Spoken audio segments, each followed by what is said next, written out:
I had been part of my stepfather's family for over 20 years. Since I was 8, they were the only family I knew after my mom married Thomas.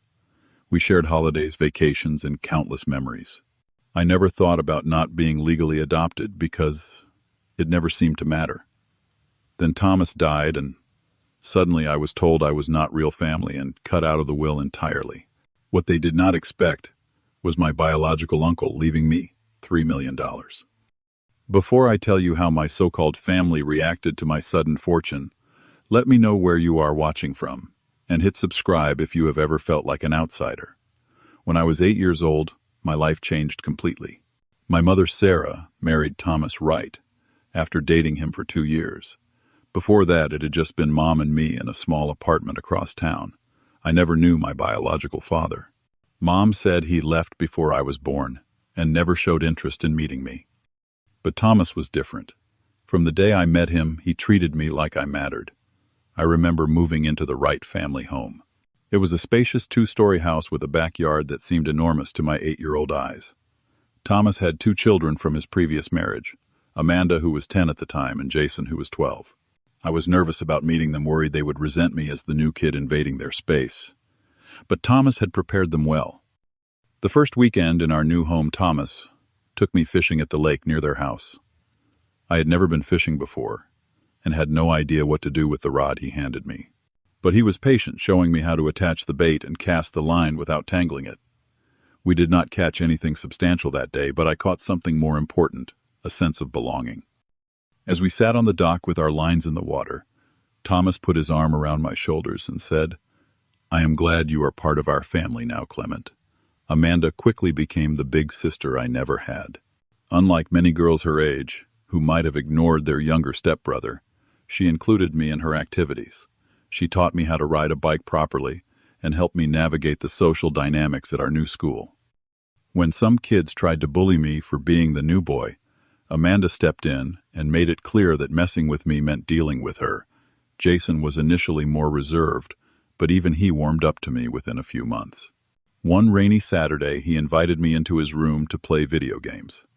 It was the first time I had ever played Nintendo, and I was terrible at it. Instead of getting frustrated with me, Jason spent hours teaching me how to play. It became our weekend ritual, and through those gaming sessions, we developed a real brotherhood. Family photos began to include me prominently.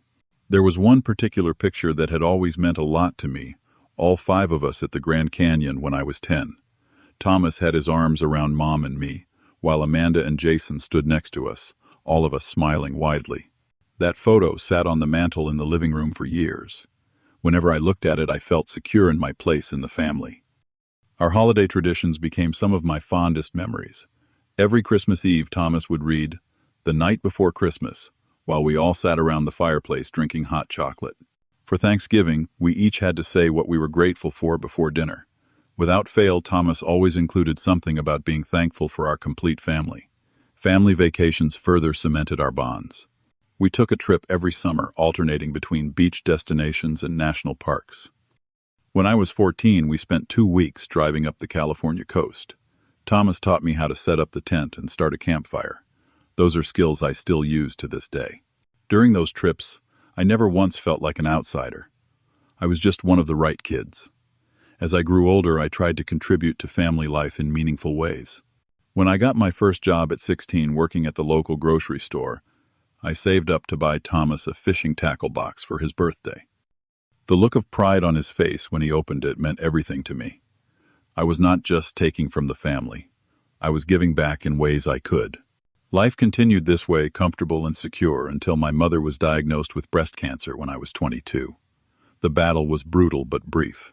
Within a year, she was gone. I was devastated, having lost the one person who had been with me from the beginning.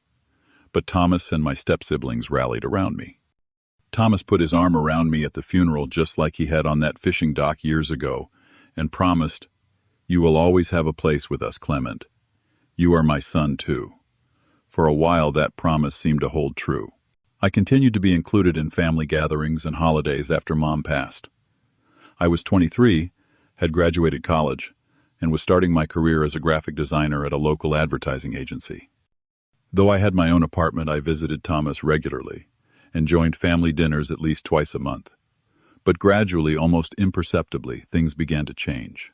It started with small comments that made me feel slightly out of place. When discussing family medical history, Amanda once said, "Well, Clement would not know about that because he does not have our genes." It was factually accurate, but delivered in a way that emphasized my difference. Then there were the family decisions from which I was excluded. When they decided to sell the family vacation cabin in the mountains, I only found out after the fact. When I asked why I had not been consulted, Jason shrugged and said, "It was a right family decision." That stung, as I had spent many summers at that cabin and had my own memories attached to it. The term blood family started to appear in conversations. "We need to discuss this just with blood family first," Thomas would sometimes say when certain topics arose. Each time I heard it, it felt like a small cut, but I tried to rationalize it. Perhaps some matters really were best kept within biological family lines. Still, it hurt. Despite these growing tensions, I maintained my relationship with them. I still loved Thomas, who had been the only father I had ever known. When he began having health problems in his 70s, I made sure to visit regularly and help out where I could. I took time off work to drive him to medical appointments and picked up prescriptions when needed. I wanted to repay the care he had shown me growing up. During Thomas's illness, I noticed that Amanda and Jason visited less frequently than I did. They were busy with their own families and careers, they explained. Amanda had moved to a city 3 hours away and had 2 young children. Jason worked in finance and claimed his schedule was too demanding for regular visits. So it often fell to me to check on Thomas, bring him groceries, or simply keep him company. It was during one of these visits that I overheard Amanda and Jason discussing inheritance on the phone. Thomas had dozed off in his recliner, and I was in the kitchen fixing dinner when I heard Jason say, "Dad promised that the house would go to us. Clement should understand that this is about preserving family assets." I pretended not to hear when they came into the kitchen, but the words echoed in my mind for days afterward. As Thomas's health deteriorated, I took extended leave from work to help care for him. There were doctor appointments to manage medications to track and his increasing need for assistance with daily tasks. Amanda and Jason would call to check in, but the hands-on care largely fell to me. I did not mind. I wanted to be there for him, just as he had been there for me. During his final weeks, Thomas seemed especially appreciative of my presence. One evening, as I adjusted his pillows and helped him get comfortable, he took my hand and said, "You have been such a good son, Clement. I want you to know how much that means to me." Those words gave me comfort. Whatever tensions had developed with Amanda and Jason, my connection with Thomas still felt genuine and strong. Our last conversation 2 days before he passed was warm and reflective. We talked about the fishing trips we had taken over the years, and laughed about the time I had fallen into the lake trying to reel in what turned out to be an old boot. "Those are the best memories of my life," Thomas said weakly. I held on to that statement, hoping it reflected his true feelings about our relationship. The funeral was held on a crisp autumn day. I had helped arrange everything from selecting the casket to organizing the reception afterward. I wanted to ensure that Thomas was honored properly for the good man he had been. Amanda and Jason arrived with their families, acknowledging my efforts with brief thanks, but maintaining a certain distance.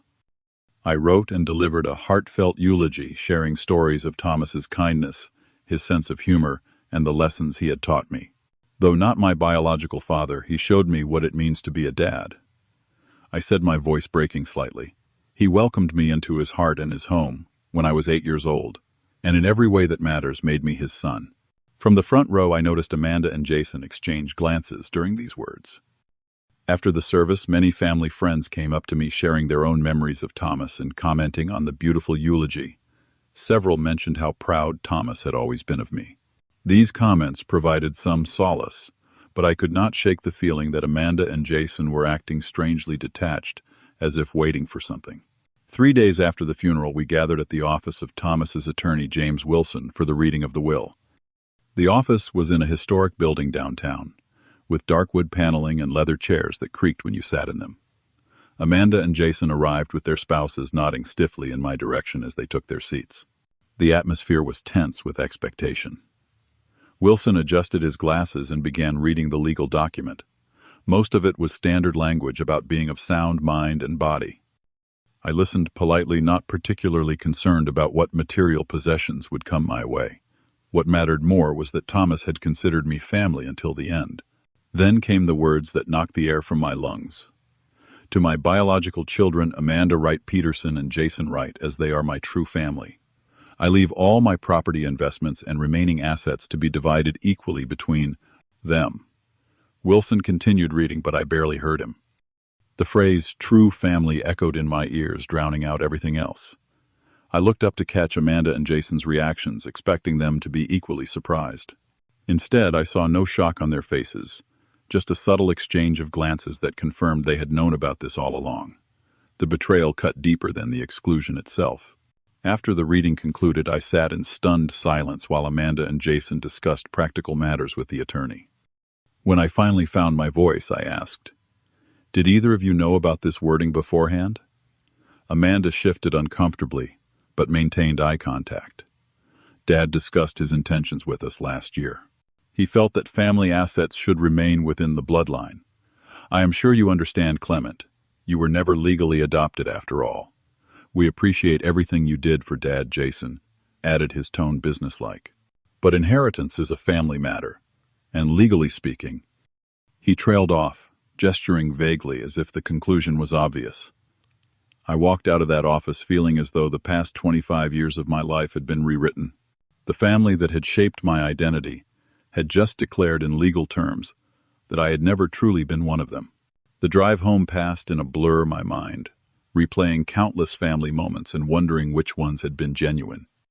In the days that followed, I avoided contact with Amanda and Jason, needing space to process what had happened.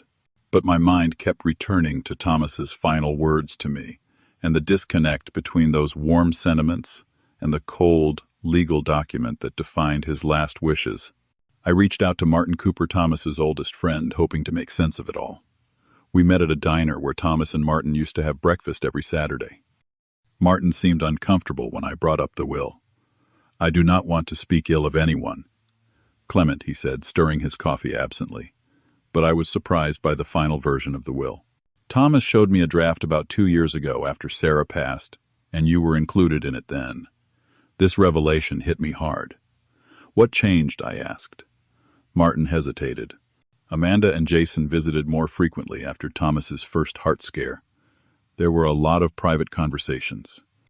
I once overheard Amanda telling Thomas about the importance of preserving family wealth and legacy. She specifically mentioned that you would understand why certain assets should stay with blood relatives. Learning that my exclusion had been the result of Amanda and Jason's influence rather than Thomas's genuine wishes created a complicated mix of emotions. I felt anger toward my step-siblings for manipulating their father, but also a renewed sense of betrayal toward Thomas for allowing himself to be convinced. Had our entire relationship been so fragile that it could be redefined by a few conversations near the end, I withdrew from family connections entirely. I declined invitations to family gatherings and stopped answering Amanda and Jason's occasional texts, checking if I was doing okay. I needed to rediscover who I was apart from the right family identity that had shaped me for so long. My apartment became a refuge where I could grieve both the loss of Thomas and the loss of my place in the family. A few close friends provided support, listening to my story without judgment and reminding me of my worth beyond family connections. Their loyalty stood in stark contrast to the conditional acceptance I had received from the Wrights. 2 months after the will reading, just as I was beginning to establish a new normal, I received a letter from an attorney I did not recognize. The letter requested a meeting regarding a family matter of significant importance, but provided no further details. My first instinct was to ignore it, assuming it might be related to some remaining Wright family business that would only bring more pain. But curiosity eventually won out. I called the number on the letterhead and scheduled an appointment with Patricia Morgan, an attorney from a prestigious firm across town. Walking into her office, I braced myself for more disappointment. "Mr. Harris," she greeted me, using my biological father's surname that I had nearly forgotten was legally mine. "Thank you for coming. I represent the estate of Edward Harris." "Does that name mean anything to you?" I shook my head. "No, should it? Edward Harris was your biological father's brother, your uncle. He passed away 6 months ago. She watched my expression carefully. From your reaction, I gather you were not aware of his existence. The revelation that I had an uncle I had never known about was startling enough. But what came next was even more unexpected. Patricia explained that Edward had been a successful tech entrepreneur who had sold his company for a substantial sum a decade ago. He had never married or had children of his own, and apparently he had been following my life from a distance. How is that possible? I asked. I never met him. Your mother and Edward had an agreement, Patricia explained. After your biological father abandoned your mother, Edward wanted to help financially. Your mother was too proud to accept direct assistance, but did agree to let Edward establish a trust fund for your education. The condition was that he would not interfere in your upbringing or make contact unless you initiated it.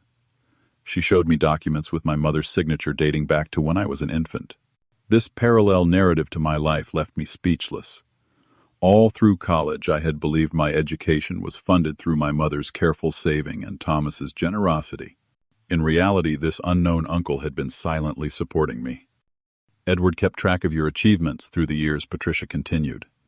He was particularly impressed by your graduation and your work in graphic design. He collected newspaper clippings when your designs won local awards. Then came the bombshell. In his will, Edward named you as his sole heir. After taxes and various disbursements, the inheritance amounts to approximately $3 million.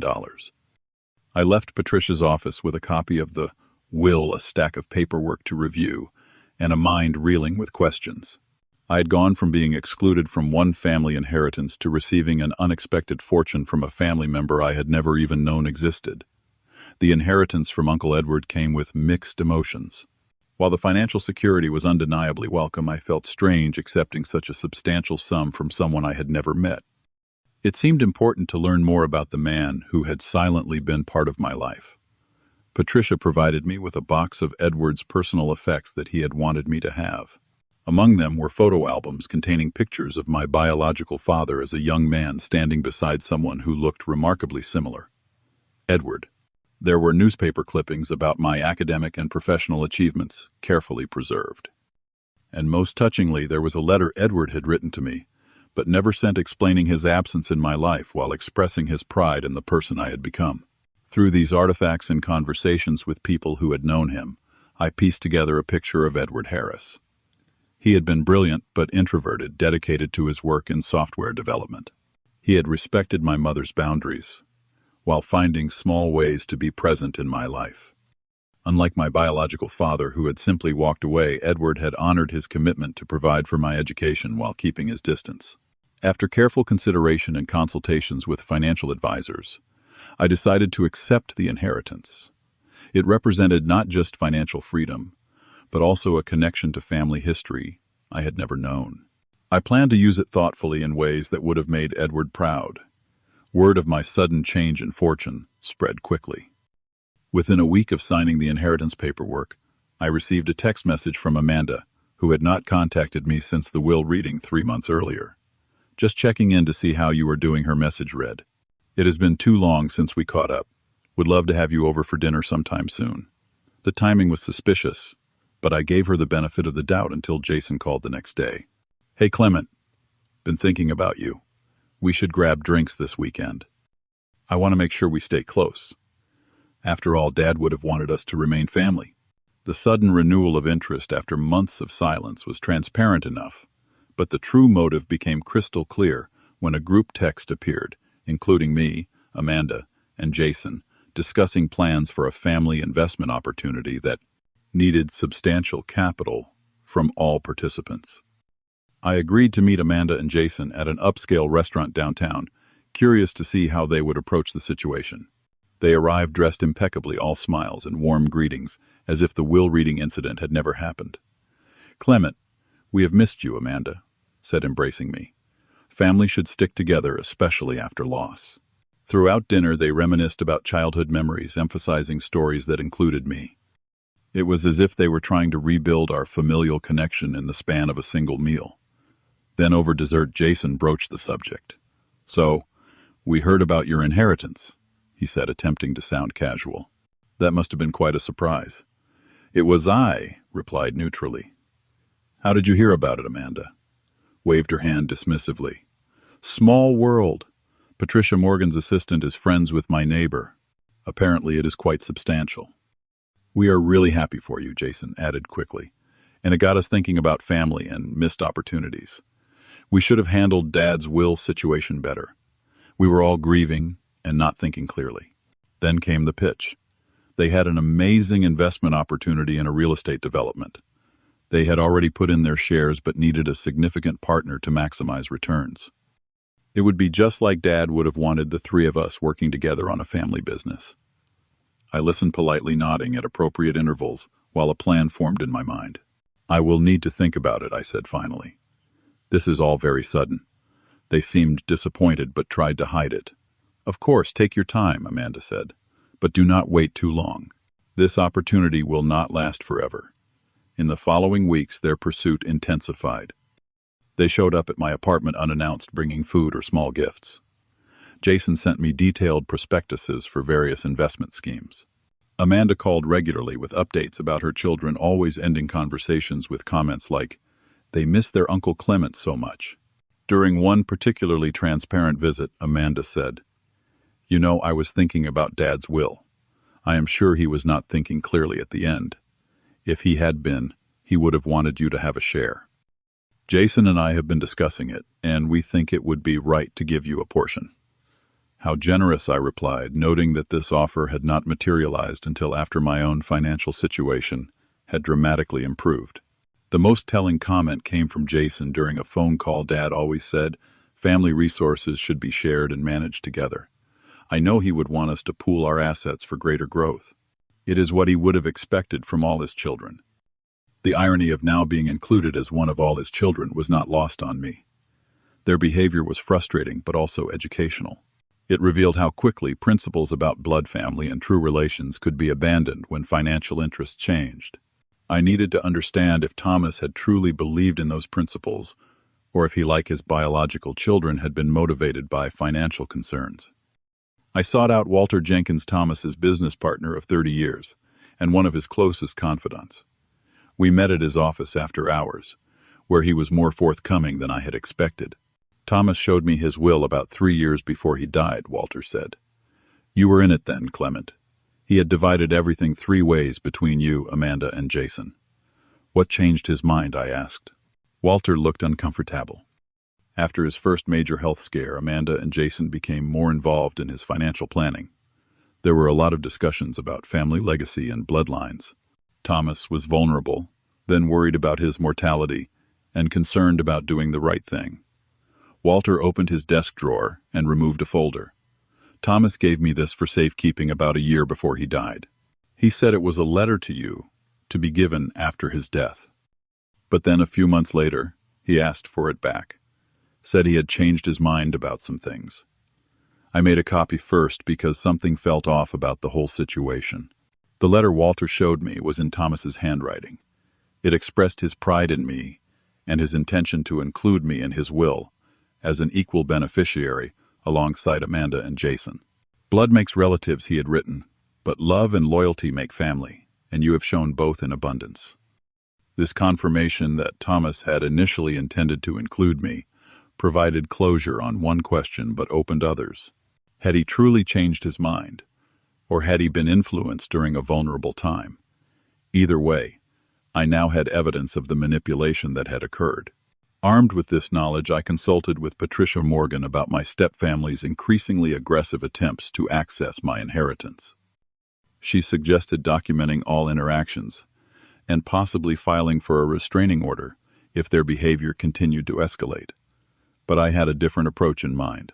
I invited Amanda and Jason to my apartment for what I framed as a serious discussion about our family's financial future. They arrived promptly, barely concealing their eagerness.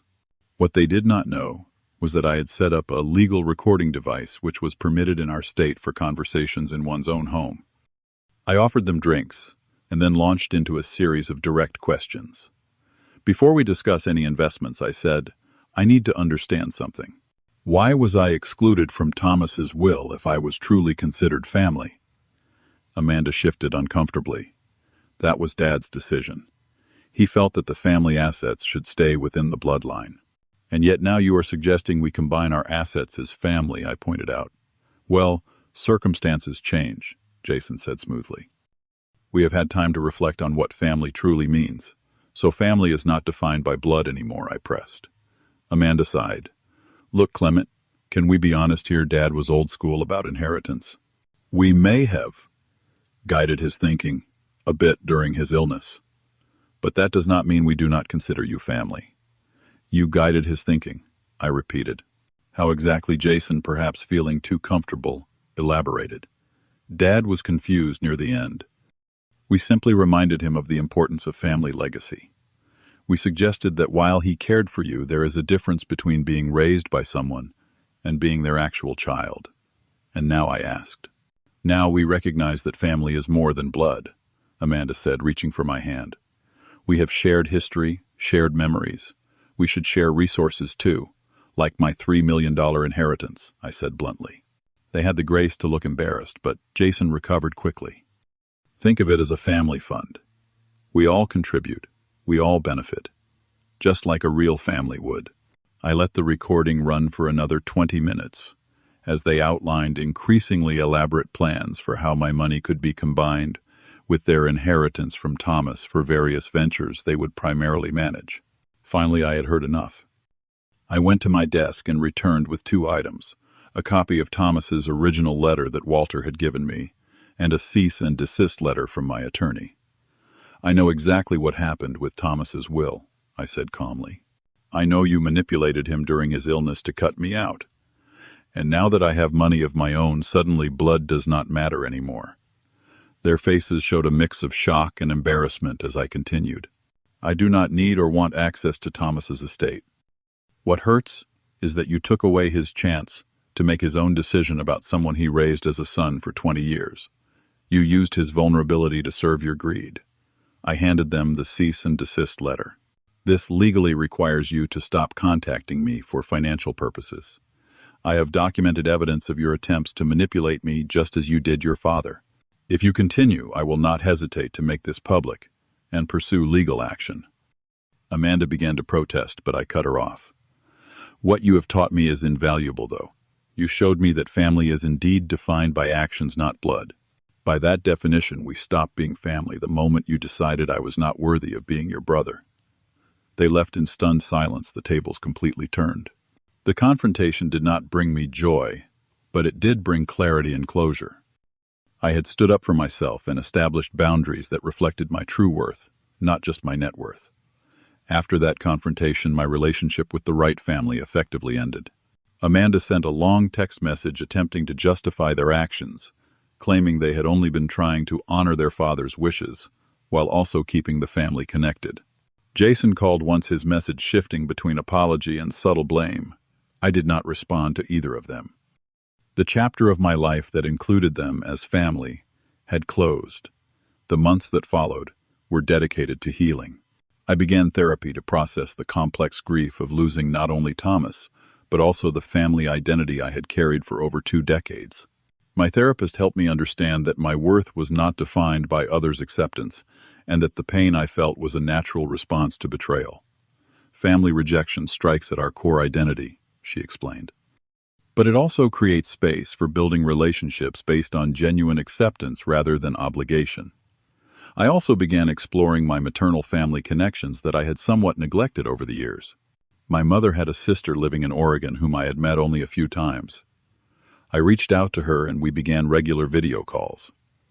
Through her, I learned more about my mother's early life and our family history. These conversations helped me feel grounded in a lineage that was undeniably mine. The box of personal items from Uncle Edward became a source of unexpected comfort. Among his possessions were journals detailing his thoughts on family belonging and personal integrity. Despite never meeting him, I found a kinship in his reflections. He had lived somewhat as an outsider too, focusing on his work in a small circle of trusted friends rather than traditional family structures. As I settled into my new financial reality, I was determined to use the inheritance thoughtfully. My first significant decision was to establish a scholarship fund for students from blended families. The Bridge Family Scholarship would support college education for stepchildren and others in non-traditional family structures. It felt right to create something positive from my experience, to help others who might feel caught between family definitions. I also invested in my own education and career growth, enrolling in an advanced design program I had always wanted to pursue but could never afford. The freedom to follow my creative passion without financial constraints was a gift I did not take for granted. Some of the inheritance went to supporting the friends who had stood by me during the difficult months after Thomas's death. When my friend Michael needed capital to start his small business, I became his first investor. When Lisa faced medical bills after an unexpected surgery, I covered them without hesitation. These were not handouts but investments in the people who had proven themselves to be my chosen family. Through a support group for people dealing with family estrangement, I met others with similar experiences. Their stories helped me realize that family complexity is far more common than most people acknowledge. One man had been disowned after coming out to his religious parents. A woman had cut ties with abusive siblings.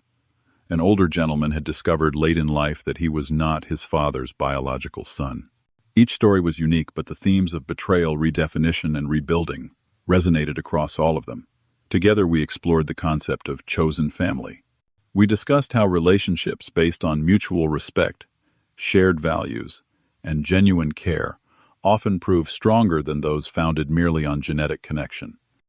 I began hosting monthly dinners for this group, creating new traditions that honored our collective journey toward authentic belonging. As the one-year anniversary of Thomas's death approached, I felt a shift in my perspective. The acute pain had dulled, replaced by a thoughtful understanding of how the experience had shaped me. I had moved to a new apartment in a different part of the city, symbolically creating distance from my past life. My design career was flourishing, with clients specifically seeking out my work for its emotional resonance and authentic voice. Occasionally, I would encounter connections to the right family in unexpected ways. I ran into Amanda at a grocery store 6 months after our confrontation.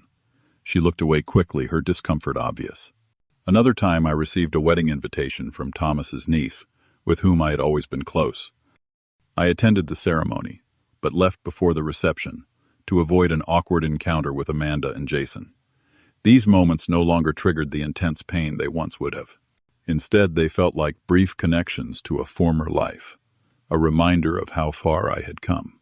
The inheritance that had initially seemed like a plot twist in my story had become a foundation for building something new and genuinely mine. The most profound lesson from this journey was about the nature of value and worthiness. Amanda and Jason had taught me inadvertently that some people will only value you for what you can give them. Thomas, despite his flaws and susceptibility to influence, had shown me genuine paternal love for much of my life. And Edward, a man I never met, had valued me enough to provide for my future without expecting acknowledgement. I came to see that money does not change who people are. It merely reveals their true character more clearly. The $3 million had not changed me, but it had changed how others perceived me. That revelation was worth far more than the inheritance itself. A small private ceremony marked the anniversary of Thomas's death. I visited his grave alone, placing a fishing lure alongside the flowers. Our relationship had been complicated, especially at the end, but he had been the father figure of my childhood and early adulthood. I chose to honor the good in our connection, while acknowledging the painful truth of its conclusion. "Thank you for the years you were my dad," I said quietly. "I hope you found peace, and I hope you know I found mine." As I walked away from the cemetery, I felt lighter. I had learned to carry my full story, the belonging, the betrayal, and the rebuilding. Family, I now understood, exists in many forms. Some relationships have seasons and purposes that do not last a lifetime.